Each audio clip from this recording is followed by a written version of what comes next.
I came to you and said, hey, my company has, just like we did in our exercise, right? 88,000 in net income. Well, I mean, okay, it's a good number, but I don't know if it's that good or bad. Is it better than what they did before? Is it worse? Is it going down? Is it trending down? Is it trending up? Right? If I only look at this in 1 year, I don't know if it's getting better or worse. I don't know. I really can't answer that question confidently.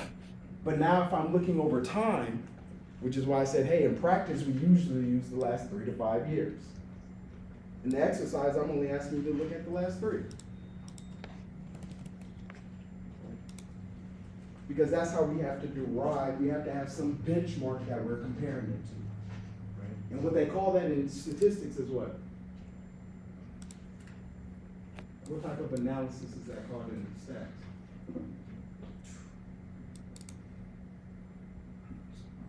Starts with a T. I think we said it before. Time series analysis. The reason why that's important is because to understand the difference with time series, because the next step when we do ratios, we convert those ratios, or we calculate these ratios to normalize the data so that now we can compare what? Not just historically about the company, but across sectors or industries. We want to make sure size of the company, that dollar amount, that cash flow, right? I think somebody brought up size last week or the week before, saying, hey, size I would think about as well. That could affect the value. That could affect cash flow. Yeah. 5 guys in the garage and their cash flow is way different from Apple's cash flow.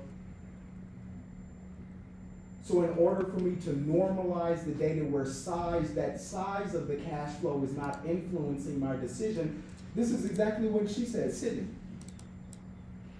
Right? She said, I want smaller cap companies because they have what? We're analyzing their performance based off of cash flow.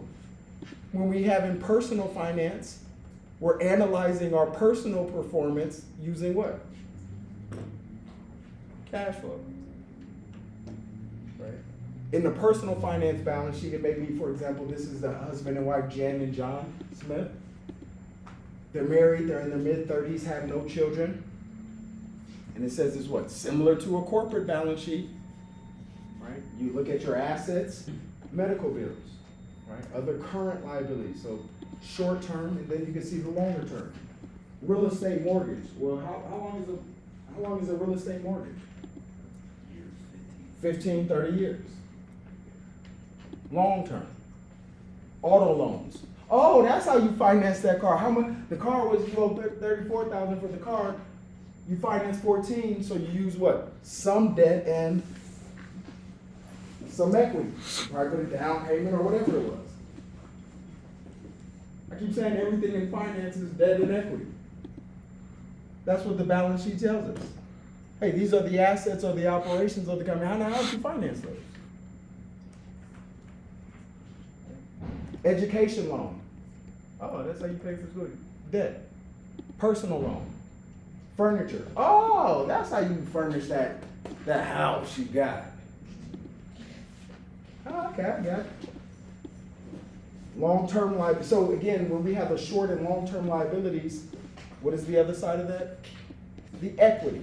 Or in personal finance, we call that our net worth. Very similar to a corporate balance sheet and how we discussed it there. What about the income statement? What did we say the income statement tells us? We went through, a lot of you guys told me the equation, revenues minus expenses. Subtract out interest, subtract out taxes. We're left with net income. If that company pays a dividend, preferred dividends, common dividends, and then RE, retained earnings. Right? So those are the line items. That's the equation. What did the income statement tell us in finance? Anybody remember? What did the income statement tell us as an investor or in finance? Like 5 different cash flows. It identified the main cash flows, right? And I wanted to review that because as we go through these ratios, you'll see every single ratio that uses a line item from the income statement is using one of those 5 cash flows. every single ratio, whether it's relative to sales or revenue, whether it's relative to gross profit, whether it's relative, right? Isn't that what we have? Ratio, right? Gross profit margin, operating profit margin, net profit margin. Everything's relative to those cash flows.